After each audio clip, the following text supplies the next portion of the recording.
Rồi, bố về. Ôi, nhà buồn lắm à. Nhớ chứ bố về rồi đi, nhớ chứ nè. Hello gắn ơi. Hello gắn ơi. Tử Vi nó có bầu thế thằng Linh đó đang nhỏ à? Mà ông đi ông chứ ông nói với tiếng một tiếng. Đi làm mà.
Đi đâu từ phía. Đi đâu từ phía. Đi có một tháng mà đến đi. Về đi có thì một cái đây tùm mà nặng cái tí cũng phải héo cái rau không có hư hết rồi. Mà hai đường đi đâu à? Đi đâu từ phía. Hai chị em đi đâu có một cổng tục khóa lại mà đi đâu nhỉ?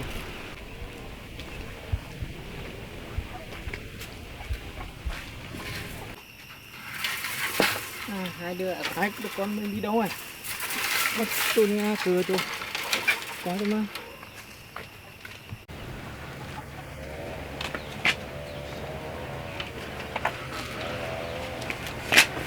Trời cắn rượu không đi đâu quá trái cho em đi đâu.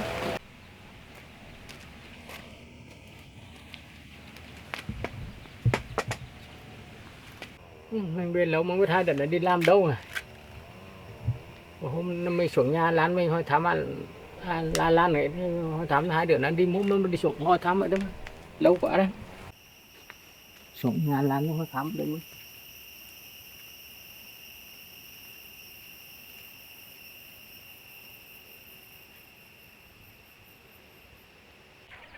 Lan ơi. Lan. Lan đi đâu mà không ở nhà bỏ mà hai đứa cậu được đến nắng mà đi đâu ở nhà mà ở nhà Lan mà Lan ở nhà mà đi đâu nhỉ?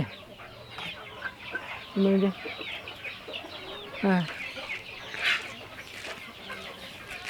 Lan đi đâu không?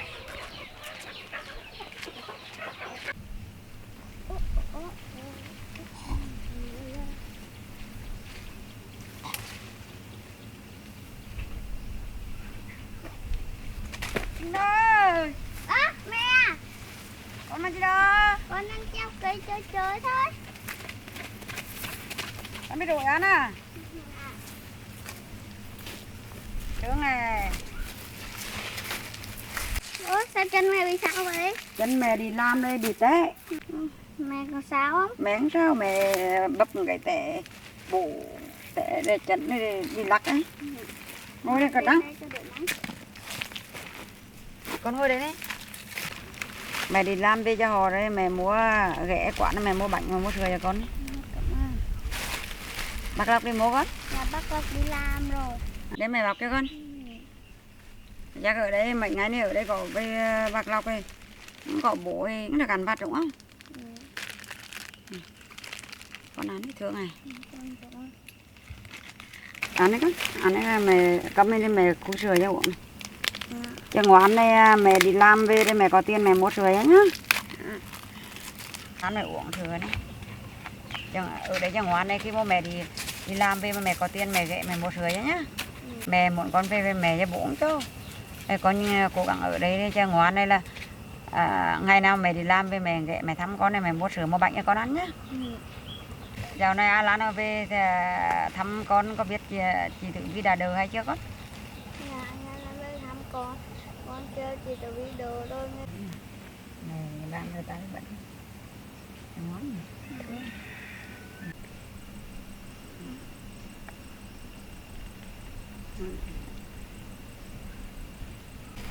Con vừa ăn vừa uống nhá. Đây mai mà mẹ đi làm có tiền mẹ mua cho con nhiều hơn nhá. Cho ngoan nhá. Đây vô trong nhà mà chơi còn mùi cặn nhá. Tối đi mong bất hai đứa nó đi đâu mà nghe chốt ruột.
Hai đứa nó đâu về, biết anh đi đâu.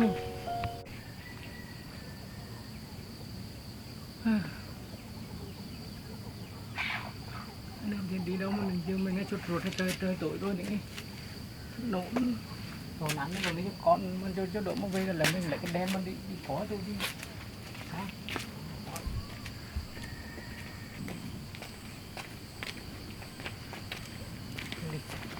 Đi có thì hai đứa ăn đi đâu mà mình.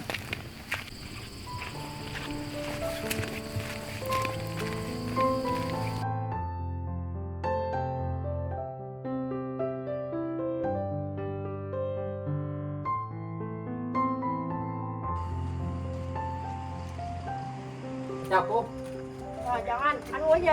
Chị em không mua cái gì chị ạ, mà chị có thấy cái con bé mà chị hay không ngồi bán rau rồi thì đợt này chị có thấy nó ra bán đấy không? Cả tháng đi tôi không thấy Tử Vi ra bán tới.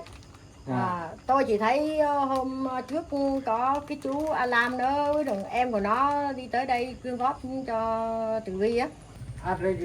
Chị thấy bọn nó đi kiếm một con góp làm chi chị? Cái chú Alam đó với em đó là quyên góp cho Tử Vi, nói là Tử Vi ốm. Ốm lâu chứ chị?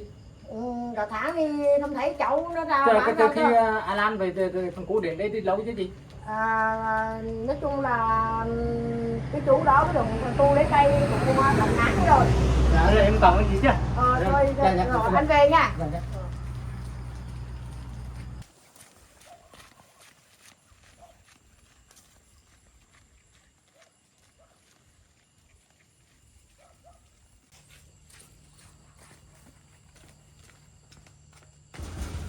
Ba ơi, ba. Tôi cho tôi hỏi cái ba ơi. Ba cho tôi hỏi cái lý đô về Ông đi đâu chứ giờ này mới về? tôi đi làm làm Có biết thời gian như ông đi đâu mà để cho Linh Đô là nghe nói là đi gửi nè. Rồi còn Tử Vi là đâu đi Nam Việt như đâu chứ không? Ông đi đâu chứ? Ông đi một thời gian như vậy ông đi ở đâu? Ông biết là Tử Vi nó có bao thế thằng Linh Đô đang nhỏ à? Mà ông đi ông chứ ông nói với tiếng một tiếng. Tôi đi làm mà tôi đi làm tôi dặn chúng nó đấy chứ ba biết rồi nó ở đâu chứ ở đâu rồi. thì ông ra đi làm ăn hạc, ông đi đâu ông phải để ông bảo với tôi một tiếng không, chứ ông để đem đến đây ông gửi cho tôi chăm nó không được. Nó bao vì tôi đã nói với ông từ trước đến giờ đấy mà, giờ ai ngờ ông đi một thời gian dài đấy mà ông không để chúng nó à? Rồi chứ tôi hỏi là chứ ba biết chúng nó đâu rồi, để nghe ba nói tôi, nghe để tôi đi đưa nó về.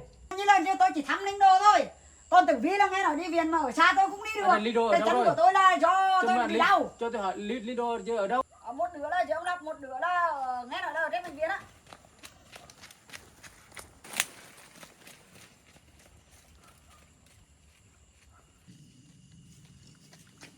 Lido.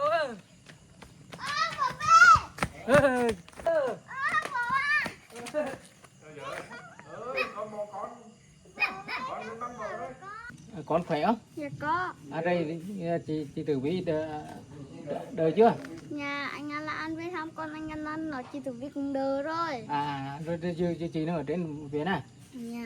Ông biết để con có biết ở chỗ không? Dạ không. Để bố hỏi bác Lộc có được lại nhé. Dạ. Bác Lộc cơm chưa? Đấy, mời anh đâu? Rồi đi làm đâu là nghe lâu lâu cả tháng mà không thấy vậy? Em làm xa lắm, làm cắt rá xa lắm.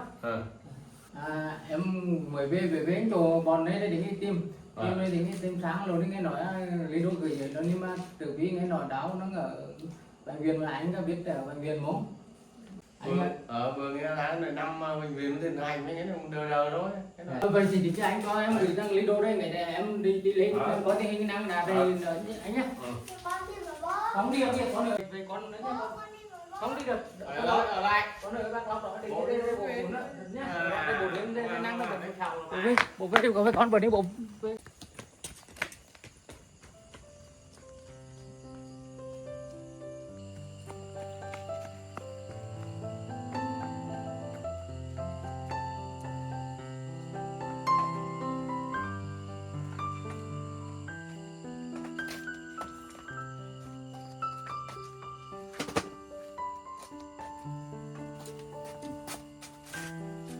Đi một thời gian mà đấy xảy ra chuyện không may đi thì phải chạy đến bệnh viện coi tình hình như thế nào này.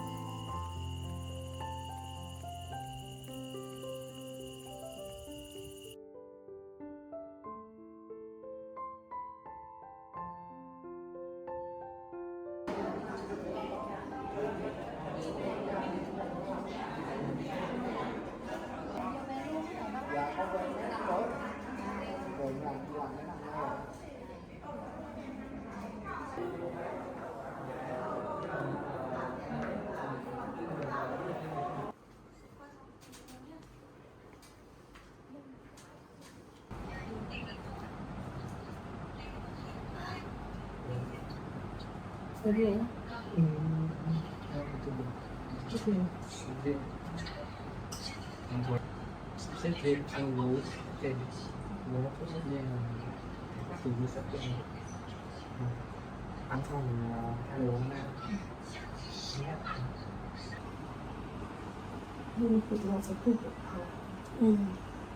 chào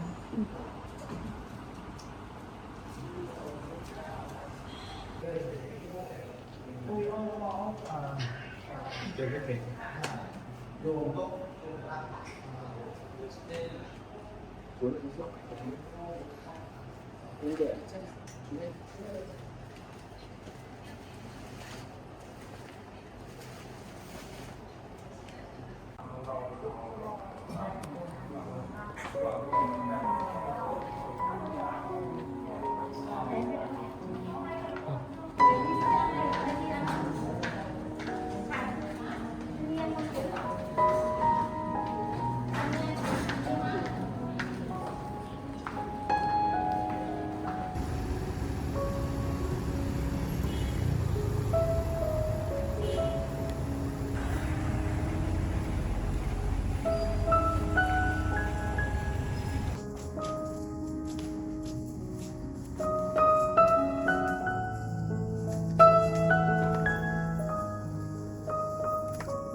họ đi bộ tí ha, trong đây xe họ không vào á. Dạ.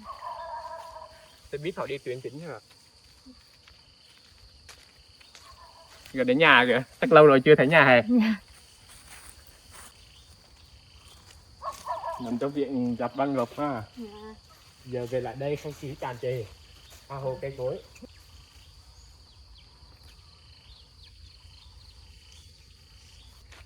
Em bị đau không có bố mẹ, không có bố ở nhà đi. Mai có anh giúp đỡ em. Thôi mà chú Hùng đồ coi ăn đi cho người trong nhà giúp đỡ em có gì đâu. Cũng hơn Thảo này. Ừ. Mà Lindo anh gửi anh em Bắc Lộc biết chưa nó học hành sao đâu biết. Anh lâu lâu cũng về thăm nó một lần thấy nó đi học bình thường mà. Khỏe không anh? Nhưng mà nó có hay lo lắng cho em. Dạ. Cứ mỗi lần anh về nó cứ kêu anh ơi xin cho đi thăm chị Tử Vi, nhưng mà xa quá. Với lại nếu anh biết là anh đi thăm em là cũng không học được á. Anh cũng nên nói về nó là em khỏe rồi, phải nói lo lắng. Đáng lẽ anh phải nói thế hề. Dạ.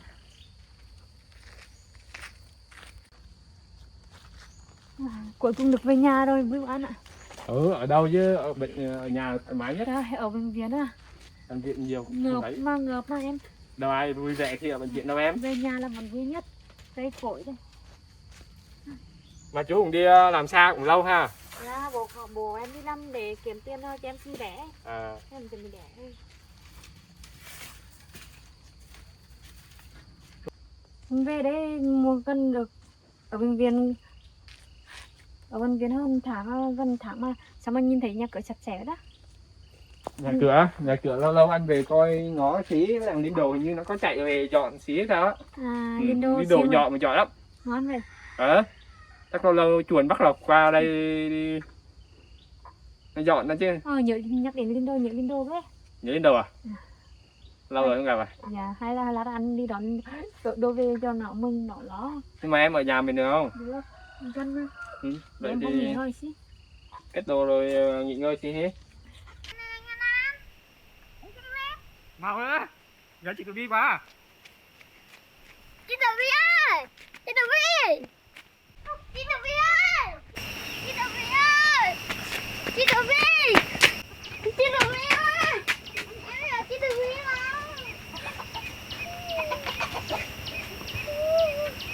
Đâu không phải. Chị Tử Vi có khỏe không? Chị đỡ nữa em ơi. Em ơi. Chắc em nhớ chị với bố lắm à. Đừng khóc nữa. Chị đâu rồi chị ơi? Chị đâu rồi chị để chị xem nào. Nào em xem. Chị chạy đâu có nhiều lắm anh chị xem đấy. Nha nó làm cho em về đây được không? Ai cho em về đây? Chị xem nào, chị xem mà đừng có khóc mà rồi em mua. Em ngồi về. Chị đâu rồi chị?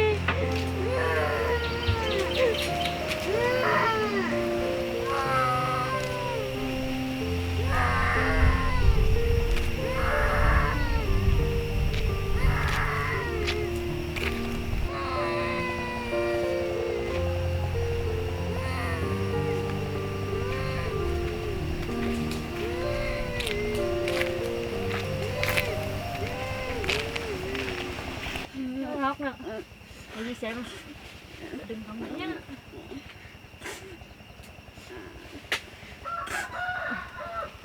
Chắc anh nhớ chị lắm này. Anh nhớ chị nhớ bộ lắm đúng không? Mà chị đi dạo này có khỏe không? Cháu sao rồi? Cháu á? Cháu khỏe hơn à? Cháu khỏe hơn rồi, em đừng lo lắng cho chị với cháu nhá. Cháu khỏe rồi. Mấy nhờ anh làm giúp chị á. Nên là chưa cả mẹ cả con đều khỏe. Chị nhớ bố à? Hai em đều nhớ bố. Tử Vi em nhớ bố lắm. Hả? Em chỉ muốn có nhà đi đoàn tụi em rồi chị Tử Vi về hồ với cháu thôi. Chị cũng nhớ bố lắm. Bố như nếu này bố biết chứ bố có ăn đều đầy đủ không? Anh chỉ ngồi một bố ơi bên cạnh chị em mình thôi em không nữa. Nhớ bố quá à.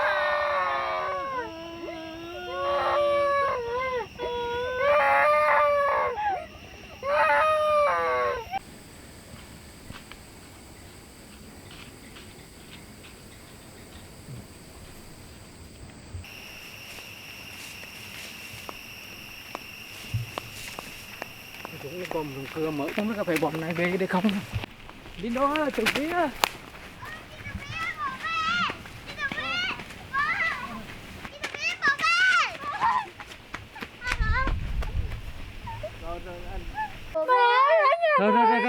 bạn bố về đây rồi đi rồi bố về bố Nhà buồn lắm mà. rồi chứ bố về rồi đi giờ chứ nè đây Mở lại Hoàng Anh. rồi không sao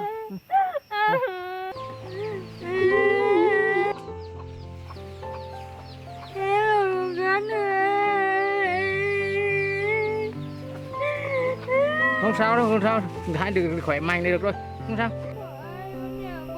Học chi nè, về bố về đây rồi đi mà, bố về rồi đi mừng quá đi chứ về cho hai chị em khỏe mạnh này được rồi. Đừng khóc, không nằm mà khóc chi nè, to đây, lớn đây bố đấy rồi đi.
Wow.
Khiến vàng.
Người đi chị ơi.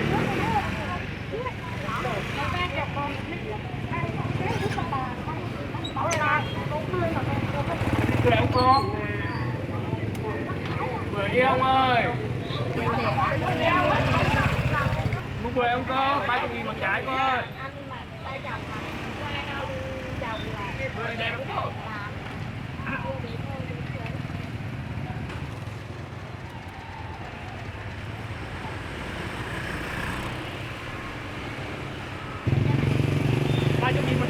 lấy con với cô.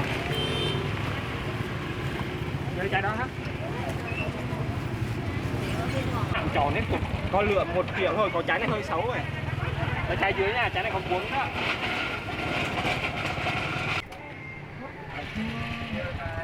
Đó thôi thôi kéo. Rồi 2 trái 60 luôn. Đi liền chưa? Chưa. Cô chạy lại đây. Rồi. Đi lại lên ngựa đi cho thoải chị ơi. Đây con cầm ra. Đó, như vậy.